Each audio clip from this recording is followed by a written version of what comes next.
sumar mi gratitud a la de quienes ya han agradecido, empezando por ustedes que están aquí. Mi pregunta no es a qué han venido. Han venido lo mismo que he venido yo. Y es a saber si podemos compartir un momento de reflexión. Pensar no es una actividad frecuente, solo es indispensable. Y requiere un esfuerzo fundamental que es privilegiar ante todo las preguntas por sobre las respuestas. Las preguntas no preceden a las respuestas, vienen después. La irrupción de una pregunta señala siempre que hay una respuesta insuficiente. Lo que una pregunta acusa es la disfuncionalidad de la respuesta. Desde esta necesidad de preguntar, que comparto con ustedes, la de aprender a pensar incesantemente, quiero entonces también extender mi gratitud a quienes nos han dado este marco, a Pablo Miglioria, este consejo formidable, a Elio Acerrat. Mi propósito es hablar con ustedes sobre la construcción de valores como un desafío fundamental de la Argentina, pero me apresuro a decirles que la construcción de valores como desafío fundamental de la Argentina no es ante todo una tarea de hoy, es una tarea de la historia de nuestro país. El nuestro es un país que se ha empeñado desde sus orígenes en que los valores propuestos tuviesen perdurabilidad en el marco de un documento fundamental que es la Constitución Nacional. Nosotros contamos con una Constitución, contamos con constitucionalistas. No sé si contamos con una ciudadanía constitucionalizada, es decir, educada en la idea de que la identidad personal en términos cívicos es indisociable de la Constitución Nacional. Me temo que aún no hemos forjado una ciudadanía para la cual vivir fuera del marco de la ley sea más que un delito, sea el símbolo de la inexistencia personal. E inversamente, que vivir dentro de la ley es la única manera en la que la vida del prójimo tiene para nosotros un significado ético. ¿Qué es el prójimo? Hay una enseñanza bíblica que solemos repetir, no la meditamos mucho, pero solemos repetirla, que dice: amarás a tu prójimo como a ti mismo. ¿Quién no la ha dicho? Ahora, ¿qué es lo que se dice cuando se dice esto? En principio, la trivialidad impulsa a creer que amar al prójimo como a uno mismo significa darle parte al otro de la encantadora relación que uno tiene consigo mismo. Lo amo como a mí me amo. Y la trivialidad de ese enunciado se desbarata a medida que pensamos el concepto del amor.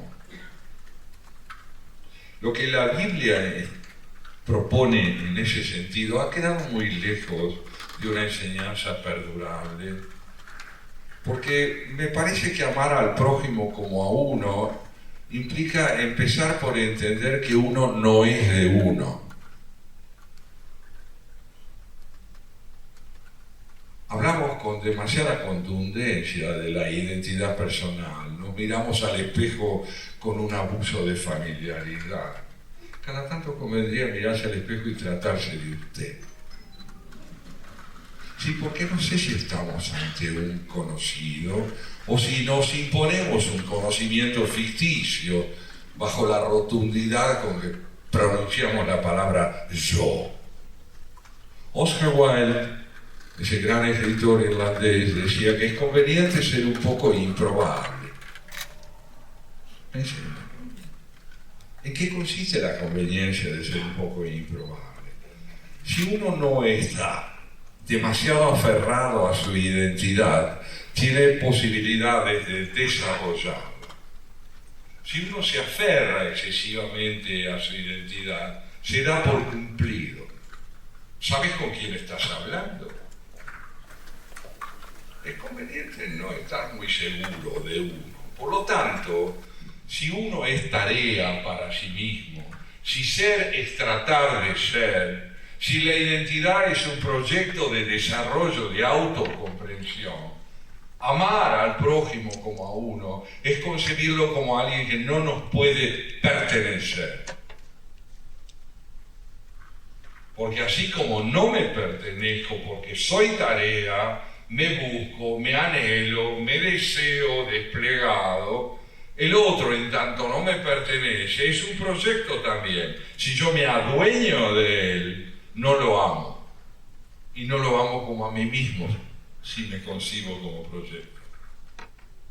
La idea de concebir al otro como un prójimo tiene que ver con el hecho de poder descubrir que estar con otro es tener la posibilidad de estar también con uno en un marco de interdependencia y no de dependencia. Ni me pertenezco, ni le pertenezco. La realidad tiende a desmentir la plausibilidad de lo que digo. Vivimos en un mundo donde la apropiación de la identidad propia y por lo tanto de la del prójimo contaminan el desarrollo de las relaciones humanas. El poder está concebido como una forma de manipulación del otro y de autoestima saturada de suficiencia. Revertir esto no es sencillo, ni siquiera es seguro, solo es necesario, siempre y cuando aspiremos a entender la vida humana como algo cuya distinción fundamental con respecto a la vida animal es que el animal no tiene un proyecto de vida. En manos de la biología, cada espécimen de la especie animal está condenado a no ser sujeto, sino a estar sujeto a la evolución biológica únicamente. No hay canguros con problemas de identidad.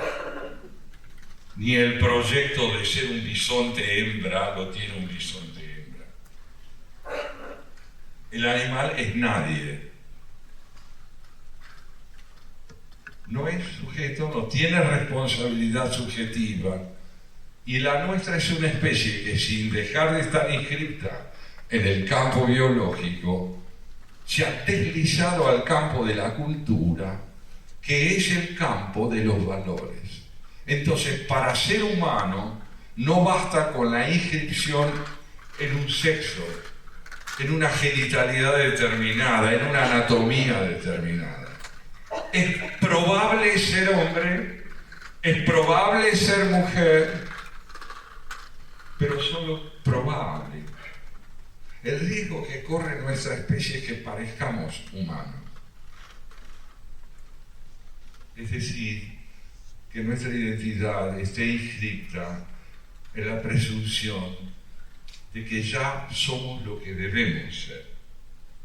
Construir valores significa empezar por advertir que los valores son falibles, frágiles, se pierden, se desdibujan y están sujetos a un fundamento básico que es la convicción de quienes los tienen.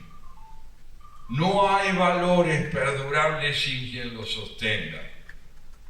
El riesgo de los valores democráticos republicanos es que dependen de consensos y no de autoridad. La autoridad es unilateral cuando aspira a tener el monopolio del sentido de las cosas y le impone por la fuerza. Donde importan los consensos, donde interesa el acuerdo, los valores tienen la consistencia del diálogo que les da vida y los privilegia, y la inconsistencia que pueden tener los acuerdos en tanto están sujetos a permanente reconsideración.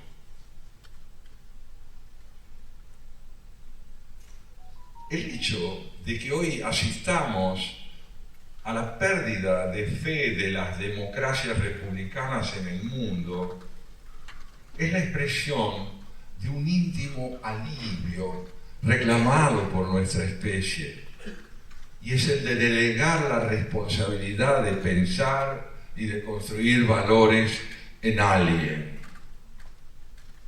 ¿Recuerdan? Tuvimos una vez un dirigente que decía: síganme. Confundiendo el liderazgo con la declinación del espíritu crítico que deben tener los ciudadanos.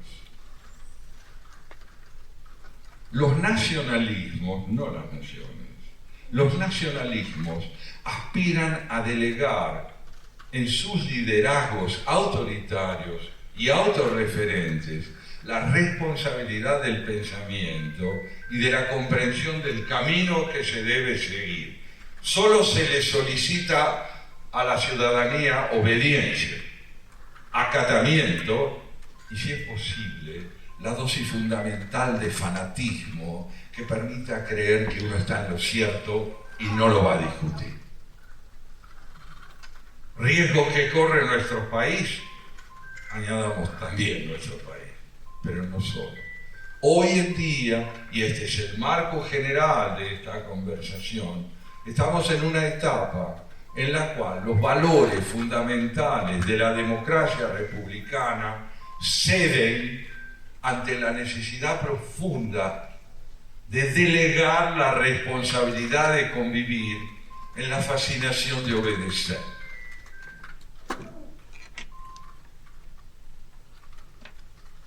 ¿Alguna vez podremos revertir esto de una vez para siempre?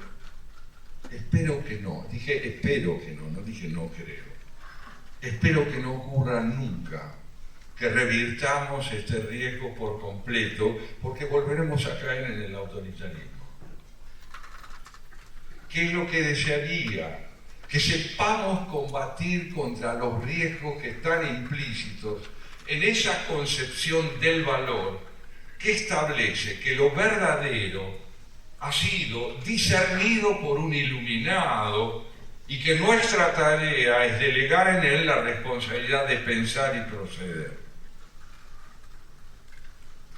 La Argentina tiene una larga experiencia en delegaciones. Hay que preguntarse por qué. ¿De qué tenemos miedo? ¿Qué es lo que nos asusta en esto de concebir con tanta frecuencia la necesidad de liderazgos absolutos, de creencias inequívocas en nuestros dirigentes y no en nuestras instituciones? Me encanta cómo habla, me encanta cómo se peina, me encanta lo linda que es, así yo los voto. Estamos hablando de un desfile. ¿Cuáles son los atributos que debe reunir un dirigente como para resultar cívicamente confiable?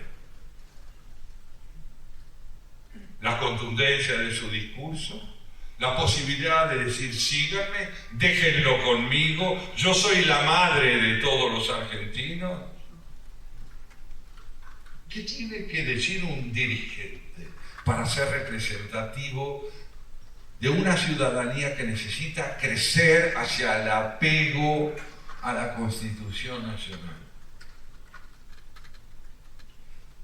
Ustedes saben, seguramente lo saben, que los reyes durante el siglo XVII y en parte el XVI también hablaban en plural, no decían yo, decían nosotros.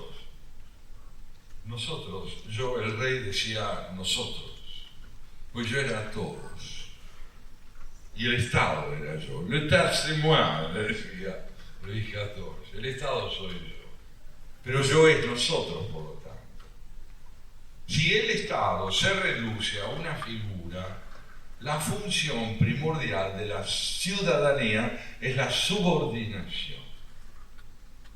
La Constitución Nacional es una exigencia inversa, porque lo que ella propone es el cumplimiento de una ley que no homologa la investidura a quien la ejerce, sino que concibe la investidura como un atributo circunstancial cuyo valor primordial es la representación de la ciudadanía y no del líder.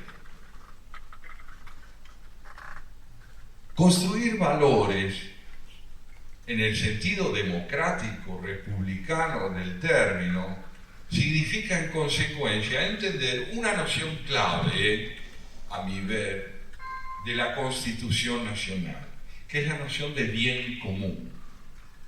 El bien común. La expresión es inspiradísima.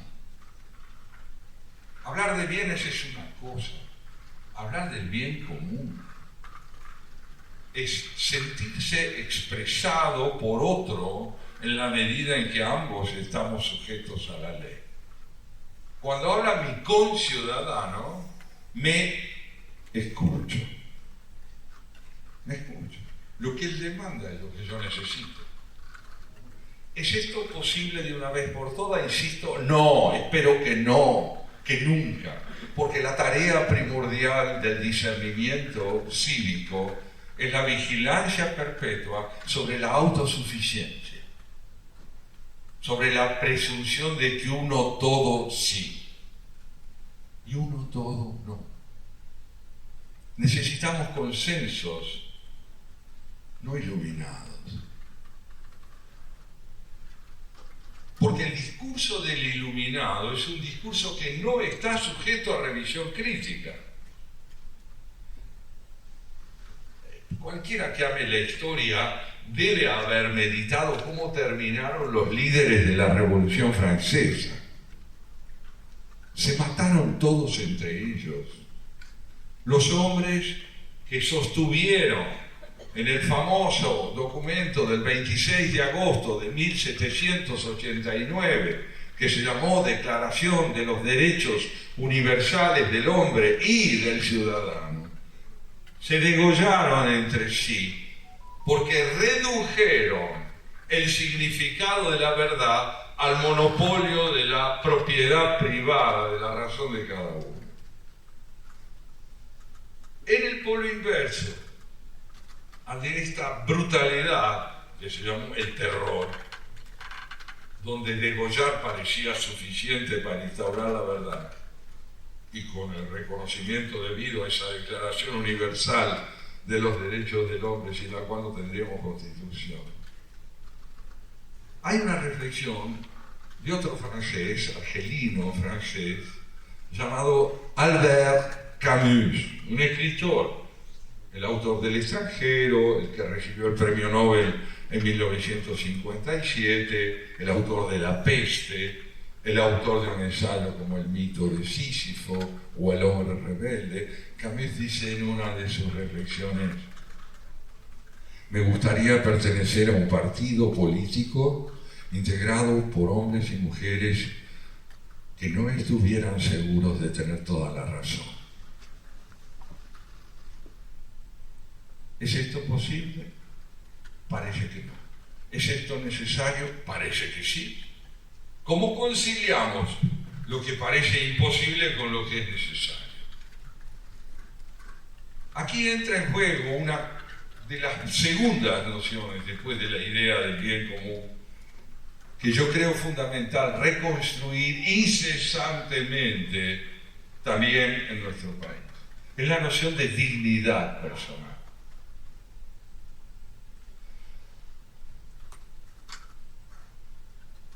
Estoy persuadido de que la esencia de la existencia es... Perdón, desapareceré por un minuto.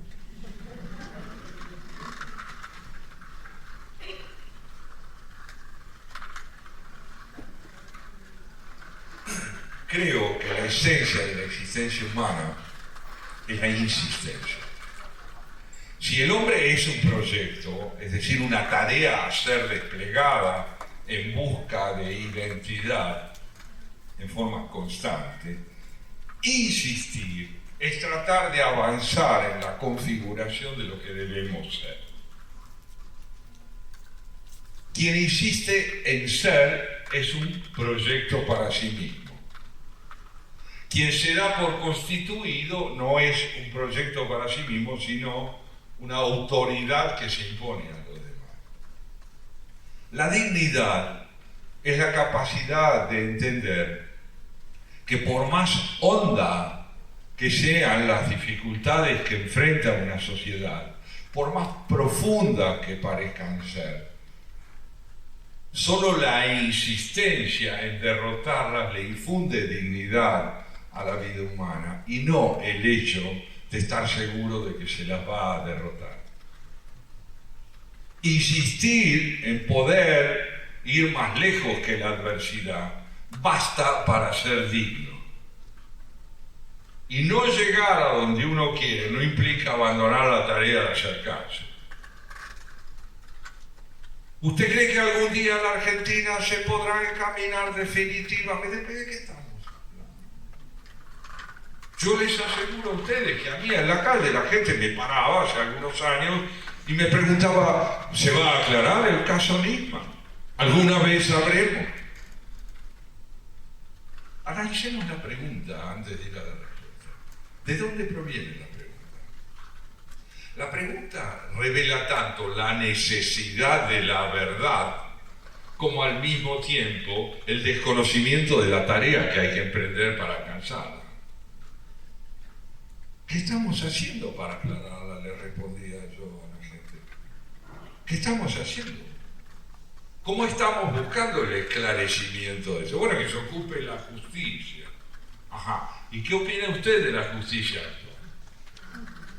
¿Cómo vamos a hacer como ciudadanos para que cambie la justicia? ¿Cuál es la tarea? Nisman no sabía que lo iban a matar. Sí lo sabía. Sabía que su vida corría peligro, pero consideraba que estaba muerto si no intentaba hacer lo que hizo. Hay dos maneras de morir.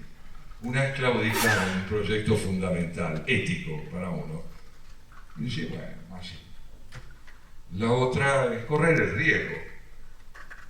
Pero ya, no de morir, sino de que la vida propia tenga dignidad por la consonancia entre el emprendimiento personal y los ideales que motivan nuestra acción. Esto no puede desplegarse sin una noción clara de lo que es la dignidad. Segundo valor fundamental del que quería hablar. Y ambos, el del bien común y el de la dignidad personal, no pueden hacerse evidentes para una comunidad que los necesite si no se entiende acabadamente qué significa la educación. Educarse no es saber algo. Todos más o menos somos licenciados en cosas, doctores.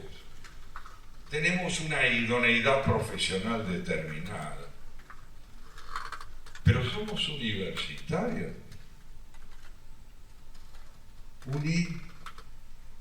Universitario. ¿Qué quiere decir? ¿Qué es la universidad? Es la convergencia de la diversidad de propuestas temáticas en la unidad de un propósito. La convergencia de la diversidad de propuestas temáticas, geología, geografía, literatura, psicología, ingeniería, matemáticas, en un propósito. ¿Cuál es el propósito? ¿Qué es un hombre o una mujer universitaria?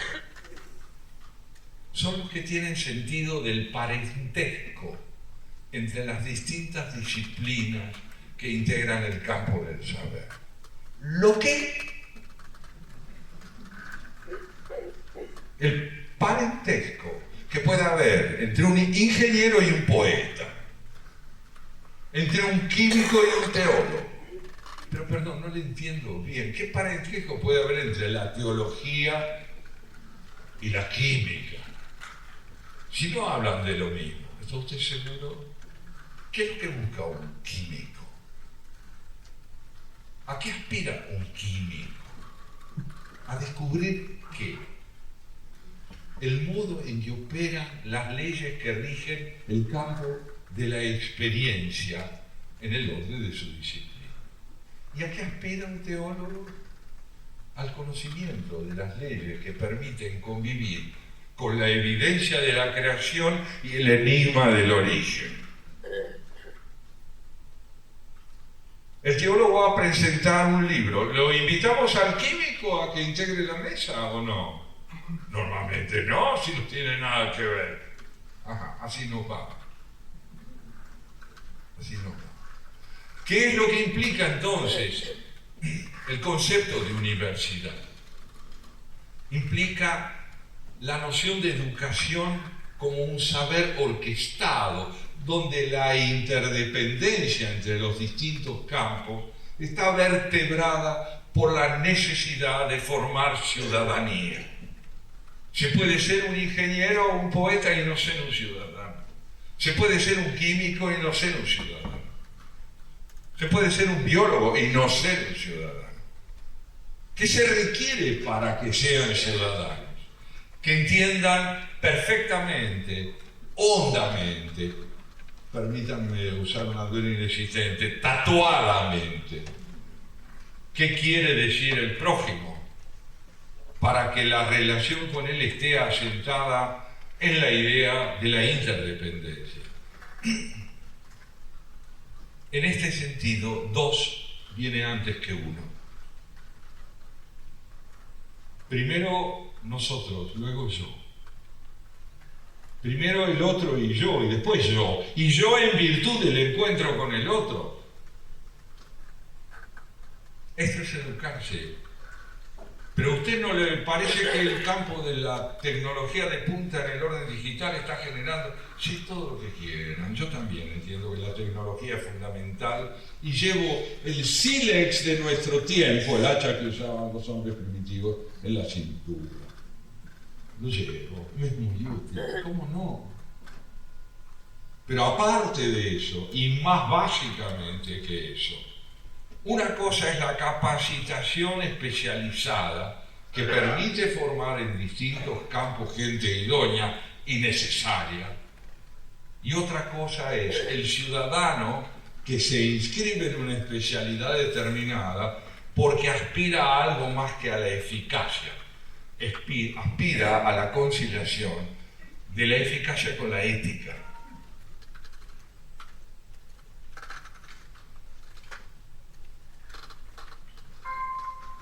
No podemos vivir sin especialistas. Todos los necesitamos.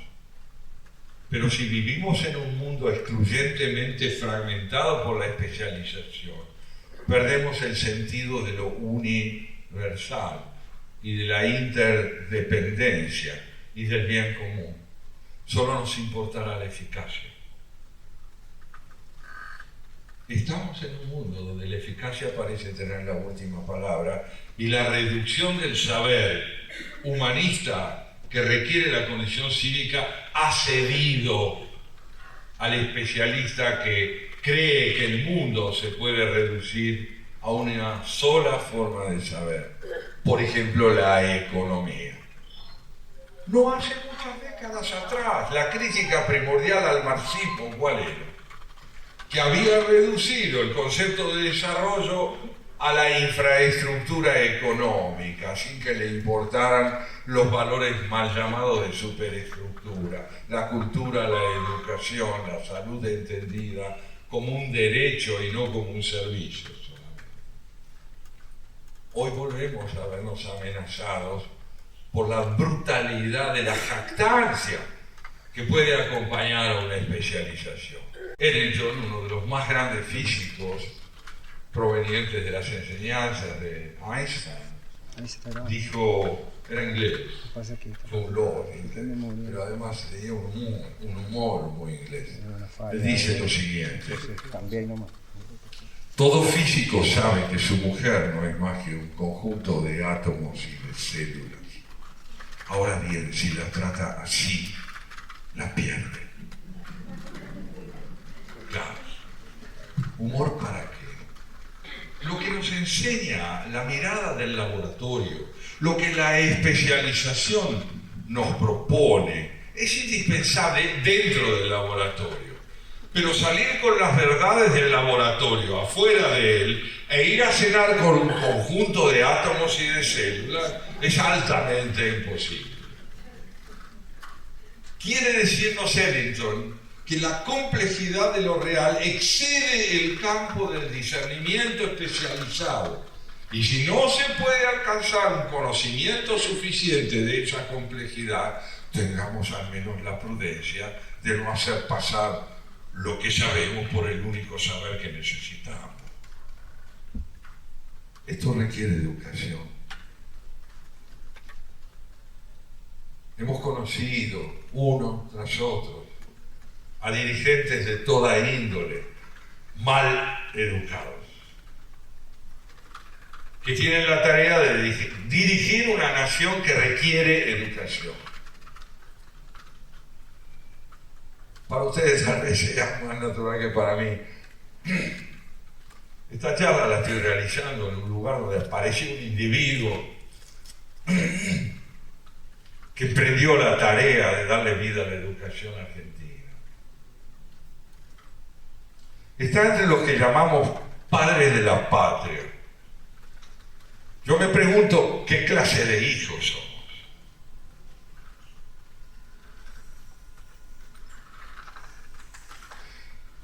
Tenemos una deuda con lo que ese hombre llevó adelante.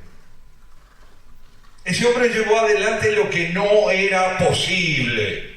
Llevó adelante lo que nadie admitía, ni siquiera como necesario. Se jugó la vida para que hubiera educación pública. Y acá estamos nosotros, hijos de la educación pública. ¿Y qué nos dejó la educación pública como herencia? Sí, claro, pero algo más. Algo mucho más básico, mucho más inquietante, mucho más conmovedor. Aprendan a enfrentar lo que parece imposible y conviértanlo en realidad.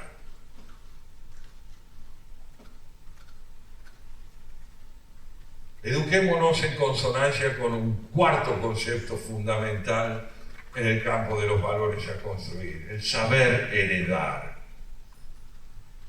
No hereda quien recibe, hereda quien transforma lo que recibe. Esto lo dijo muy bien Goethe, un escritor alemán en el siglo XVIII. ¿Un escritor antiguo? No, antiguos somos nosotros, él estaba en la modernidad de punta. Heredar es transformar lo que se recibe. Una nación fracasa cuando concibe su pasado como un repertorio de valores que no requieren una vigencia permanente a través de la transformación. Y dentro de este cuarto punto, del que les estoy hablando, que es el heredar, hay una tarea primordial que hoy aparece desdibujada en nuestra Argentina, que es la de enseñar a aprender. Educar es enseñar a aprender, no esto o lo otro. Enseñar a aprender significa transmitir la alegría de enseñar a quien tiene que aprender. Sin esa alegría, sin la posibilidad de que el maestro sea alguien que lo invite al alumno a compartir con él la posibilidad de aprender, no hay enseñanza. Porque un maestro es maestro si hace evidente el goce de aprender, y eso se llama enseñar.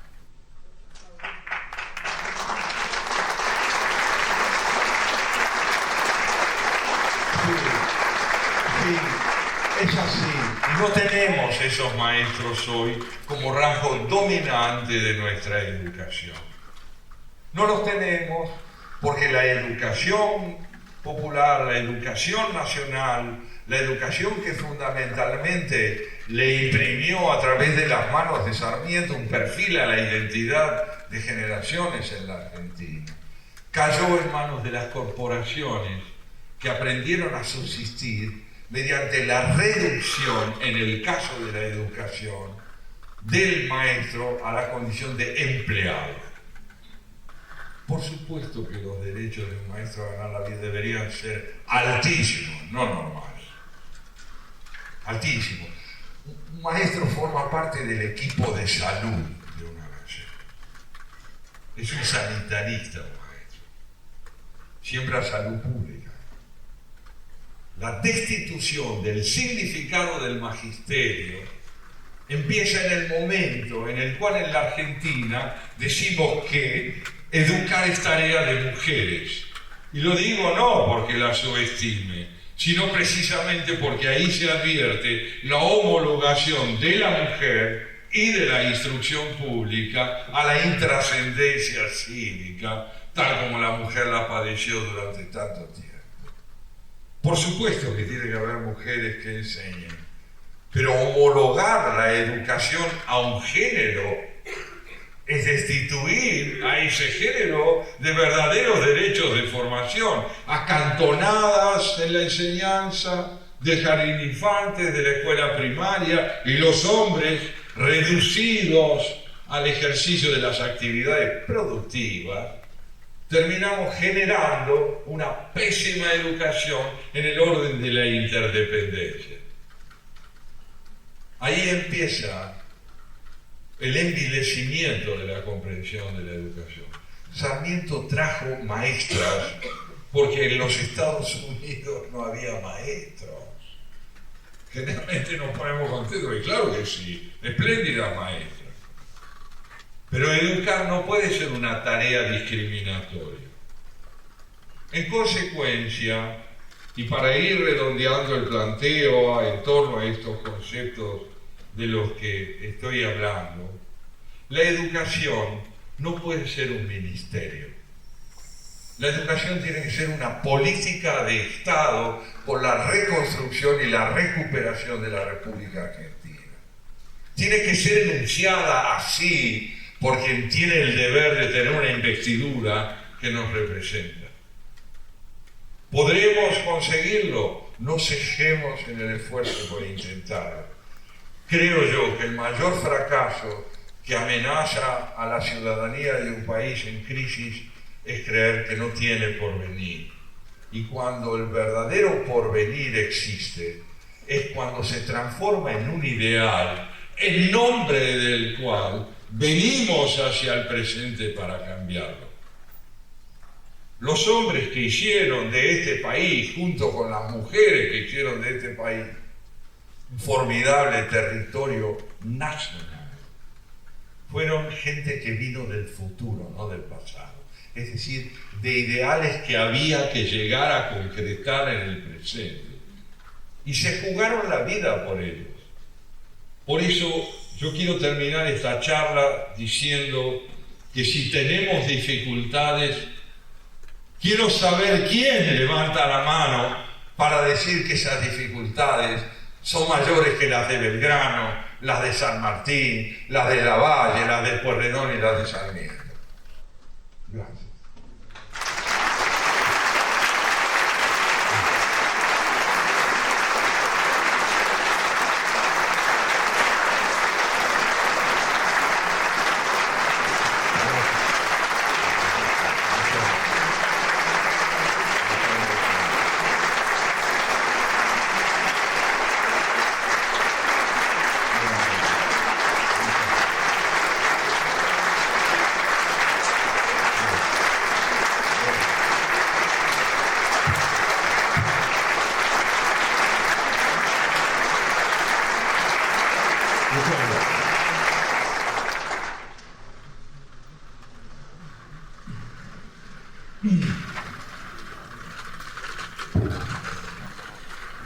Muy bien, Santiago, después de esto pareciera difícil encontrar alguna pregunta porque pareciera estar todo dicho, pero es tu enseñanza también que nunca está todo dicho y siempre hay algo más para interpretar, para decir o para repensar.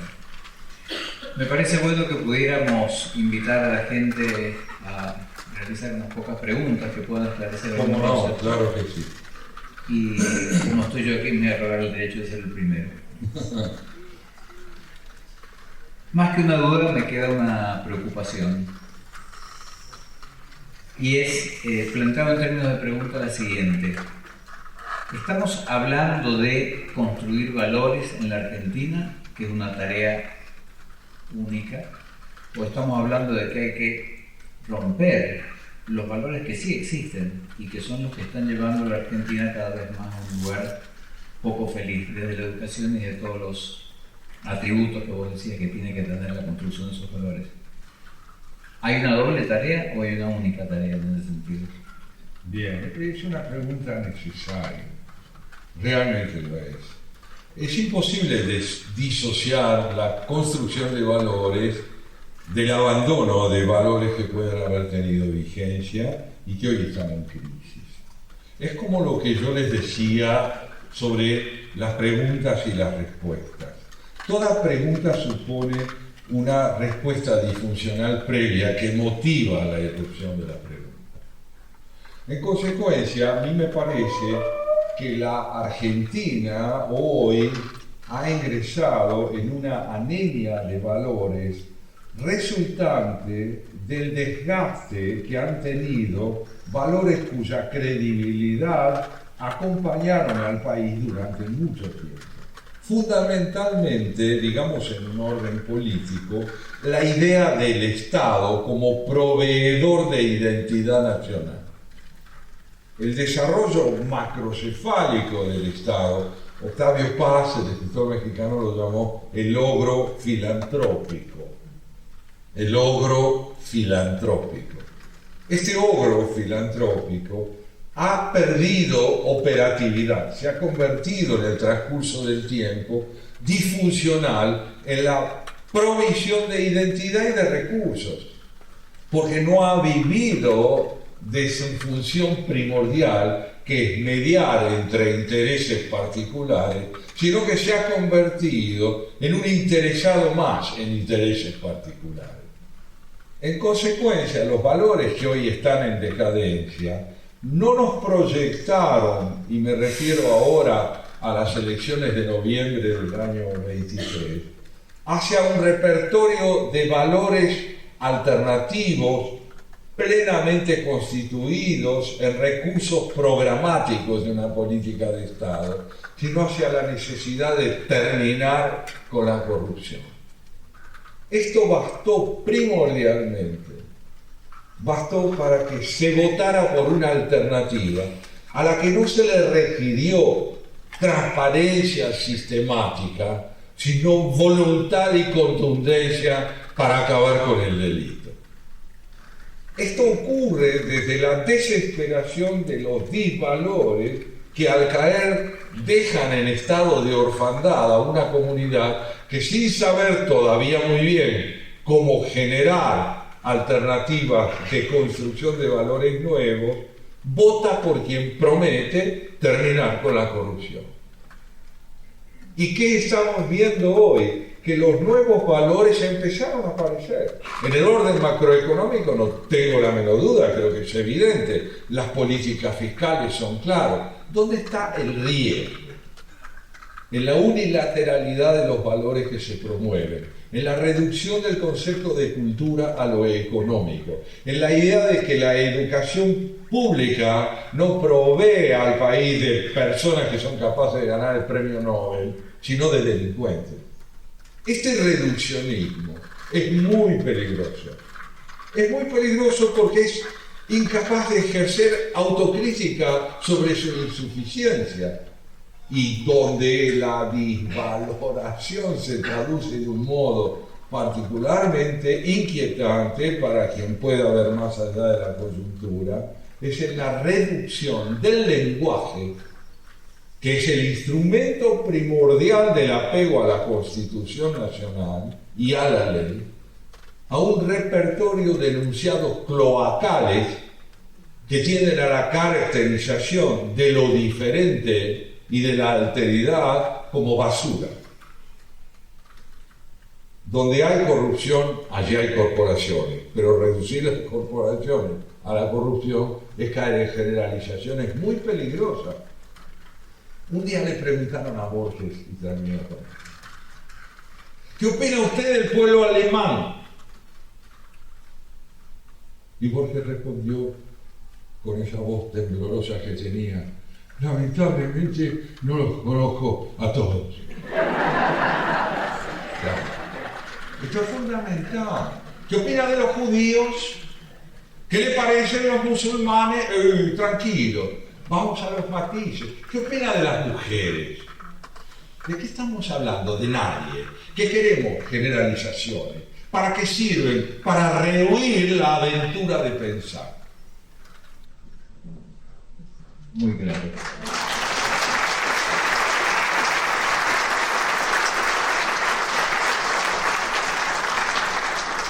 Bueno, a partir de ahora, Federica, un micrófono para Federica allí. ¿Podés hablar? Dale.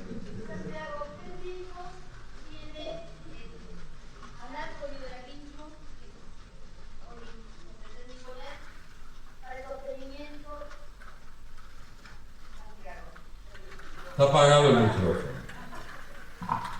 ¿Ahora? ¿Qué riesgo nos trae a los argentinos el postulado de anarcoliberalismo para el sostenimiento de lo que nos queda de la República? Bueno, creo haberlo señalado, es la unilateralidad y el reduccionismo. Nosotros necesitamos que a este gobierno le vaya bien, pero en tanto la noción del liberalismo que represente implique los valores que proponíamos, no porque los proponemos nosotros, sino porque los propone la historia de la construcción de esta sociedad como nación.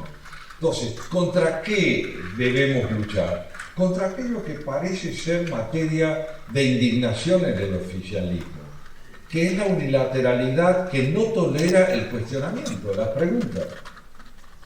Y homologar la figura de un hombre como Joaquín Morales Solá, presidente de la Academia Argentina de Periodismo, un hombre que se ha jugado la vida para sostener el espíritu crítico en la Argentina, homologarlo a delincuente es peligroso.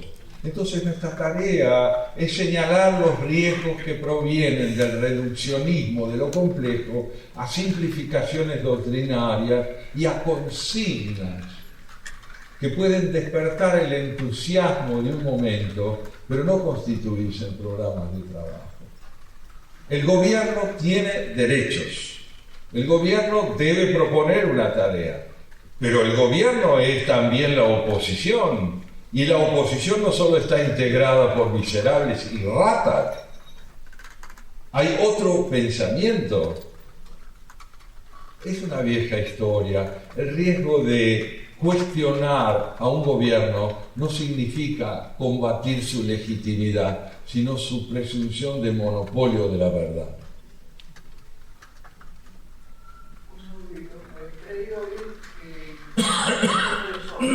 Ahora le van a dar un micrófono para que yo lo escuche bien.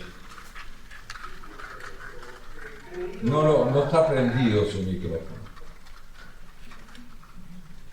Disculpe, creí oír que había dicho que Morales Solá se había jugado la vida defendiendo. ¿Cómo? ¿En qué momento? Las amenazas que él recibió durante el gobierno kirchnerista se acumularon de tal manera que él estuvo obligado, como muchos otros argentinos, a buscar protección y no lo quiso hacer. No le voy a dar más detalles. ¿Alguien más? No estoy de acuerdo. Me Muy parece bien. fantástico. Podemos hablar de otras personas si usted quiere y generar nuevos desacuerdos, pero lo que usted no me va a poder negar es que el periodismo no está integrado por ensobrados. Eso es todo. Adelante. Sí, buenas noches. Bueno, muy agradecido por la presencia del señor Santiago acá. pero quisiera aprovechar la presencia de él para maximizar el resultado de esto. Está muy bien hablar de todo esto, pero no quiero que quede en abstracto, o sea, ¿No quiere? no quiero que quede en abstracto, quiero que pase a lo práctico en lo posible. Que sería muy bueno instaurar metodologías para mejorar la educación por todo concepto, por cuestiones que a lo mejor hay muchos que no le conviene que se sepa, pero hablemos de reflexionismo, meditación, pedagogía, ética, moral, nanotecnología y cuestiones que hacen que el individuo esté informado al día para no ser engañado y no ser llevado de las narices como ha pasado toda la vida. Quiero entrar en el concepto de que está muy bien hablar de todo esto, pero si no se ponen herramientas, si no se lleva a cabo, va a ser una tarea muy difícil, habida cuenta de lo que ha pasado en los últimos 20 años. Hablemos del Foro de San Pablo, el Acuerdo de Puebla y todas las cuestiones que han llevado a la invisibilización del individuo, a la exageración del Estado y a creer que el sumo es el sistema, las corporaciones, el establishment, una serie de cosas que han ido haciendo que el individuo se conforme con ser una parte más, con ser otro ladrillo en la pared. Es muy complicado este concepto de ser otro ladrillo en la pared, pero el individuo tiene que entender que es soberano, que es un ciudadano soberano. Estoy metiendo con el concepto del sovereign citizen, ciudadano soberano, pero yo creo muchísimo en ello, porque yo entiendo que el sistema está bien que exista, pero en la medida que el sistema depende, es empleado del individuo y no el individuo empleado del sistema. Solo eso. Gracias. De acuerdo. ¿Alguna pregunta más? Te referiste a que la educación tenía que ser política de Estado. Perdón, yo le pido a la persona que hable que levante la mano, porque en levante la principio, dadas mis limitaciones por la edad, no veo bien. ¿Cómo? Que habla. Sí, ¿Así? acá. Oh, ahí está. Hablan a la vez. Bueno, Estamos al un programa completo. ¿acá me ves? Sí. Sí, claro. Bueno, voy a hacer muy breve la pregunta. Hablaste de la educación tenía que ser política de Estado. Y por el otro lado, el presidente está tomando una decisión de recorte a todo lo que es las universidades públicas y a destruir institutos como es el CONICET. Cuando vos también hablaste de todo lo que es el tema de investigación. ¿Cuál sería tu reflexión con respecto a este tema? Bueno, creo también haberlo dicho, pero no me parece mal insistir en esto. La educación pública hizo de la Argentina algo tan extraordinario que podemos afirmar que es el único país decadente de América Latina. ¿Por qué el único país decadente de América Latina? Porque los niveles de desarrollo que alcanzó en el campo educativo fueron excepcionales en nuestro continente. De ahí se debe. En consecuencia, no entender cuál ha sido la función de la educación pública y homologarla al delito y al abuso de recursos económicos malversados es no tener un buen diagnóstico sobre lo que ella aportó a la construcción del país. Con respecto al CONICET pasa lo mismo. No se debe terminar con las instituciones, se las debe cambiar. Es como si nosotros dijéramos, en otro orden, acabemos con la fe religiosa eliminando todos los credos. ¿De qué estamos hablando? Estas generalizaciones son apocalípticas, no implican un buen diagnóstico de lo completo. Por lo tanto, yo creo que hay que ayudar a que el gobierno, si fuera posible, entienda a dónde lo va a conducir la destrucción de las instituciones que hicieron grande al país. Cambiemos a quienes las integran, brindémosles posibilidades de formación rigurosa y sobre todo, no dejemos la justicia en manos de los corruptos, tratando de ganar más votos en el Senado mediante concesiones éticas escalofriantes.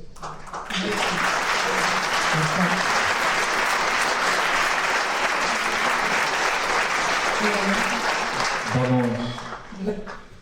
Sí, señor. ¿Cómo le va? Bienvenido a San Juan. Gracias.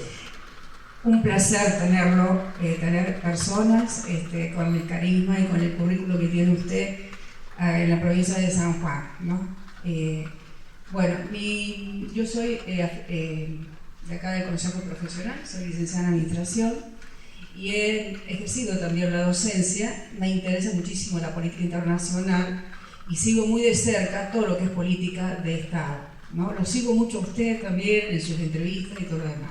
La pregunta concreta es, usted se refirió mucho a los valores de la República. Los valores de la República están plasmados, muy bien, comparto con usted, en la Constitución Nacional. ¿Usted cree que esos valores se han perdido? ¿O cree que los valores están resguardados en la población argentina? Por eso se tomó esa decisión tan drástica con la elección del presidente Milei ante la opción de continuar con un modelo que ya venía con fracaso. Mire, yo soy partidario de rehuir las disyuntivas. Por ejemplo, la frase por sí o por no. Ni creo que están perdidos, ni creo que están sólidamente asentados esos valores en nuestra población. Yo creo que la crisis argentina, la crisis educativa de la Argentina y por lo tanto la de una identidad cívica asentada en el cumplimiento de la ley, atraviesa contradicciones muy profundas por falta de ejemplaridad en los liderazgos fundamentales del país. Perfecto, sí. En consecuencia, vemos sobrevivir esos valores en forma muy honda en un Nisman, lo vemos perderse muy profundamente en un Lijo, pero de ninguna manera creo yo que la población del país está asegurada para bien de la preservación de esos valores en una posición clara, ni tampoco perdidos por completo. Sí creo que es necesario trabajar para reactivar su significación. Y esto lo ponía sobre todo enfatizando, ponía el acento en esto, enfatizando lo que significa educar. Educar es aprender a compartir la exploración de sentidos, de significados, permitiendo que el alumno se constituya en un colaborador de quien le enseña y no en lo que la palabra literalmente significa, alumine sin luz propia. ¿Puedo hacer la segunda? Es de educación. Usted habla el tema de educación y me parece perfecto el concepto en forma general, pero la educación de un país está dado en función del objetivo país que se tiene. Todos estos años hemos tenido un objetivo país muy diferente a los pioneros que vinieron en nuestro país. Es decir, hemos tenido un objetivo país más bien socialista, ¿no? Hacia otro. Entonces, por eso el sistema educativo creo que ha dejado de lado los valores fundacionales, ¿no? Que es lo que usted hacía referencia en la Constitución Nacional y está muy bien plasmado en su preámbulo.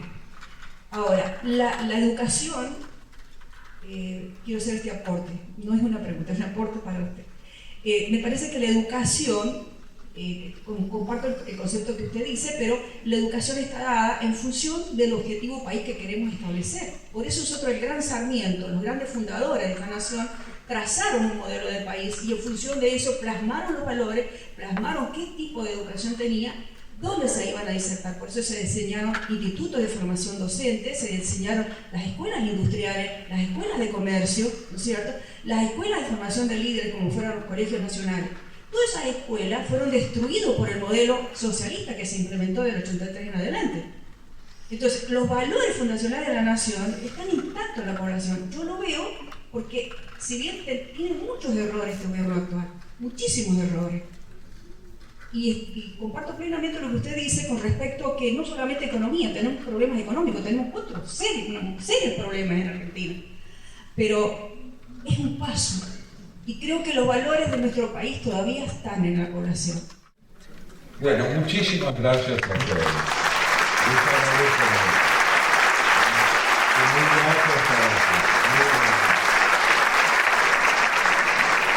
Bueno, en nombre de este auditorio iba a pedir un aplauso y se me anticiparon, así que muchas gracias por tu generosidad. realmente muy esclarecedor, nos ilumina, nos lleva a pensar, a ver qué nación queremos, qué provincia queremos, qué ciudadanos queremos y qué ciudadanos debemos ser, ¿no? Así que muchas gracias, y el Consejo Profesional de Ciencias Económicas tiene un pequeño presente. Bueno, muy amable. Que le va a entregar Lucila, vicepresidenta. Sí, señora vicepresidenta. Muchas gracias. Muy amable. Qué lindo. Bueno, les comparto el regalo. Es el cuadro.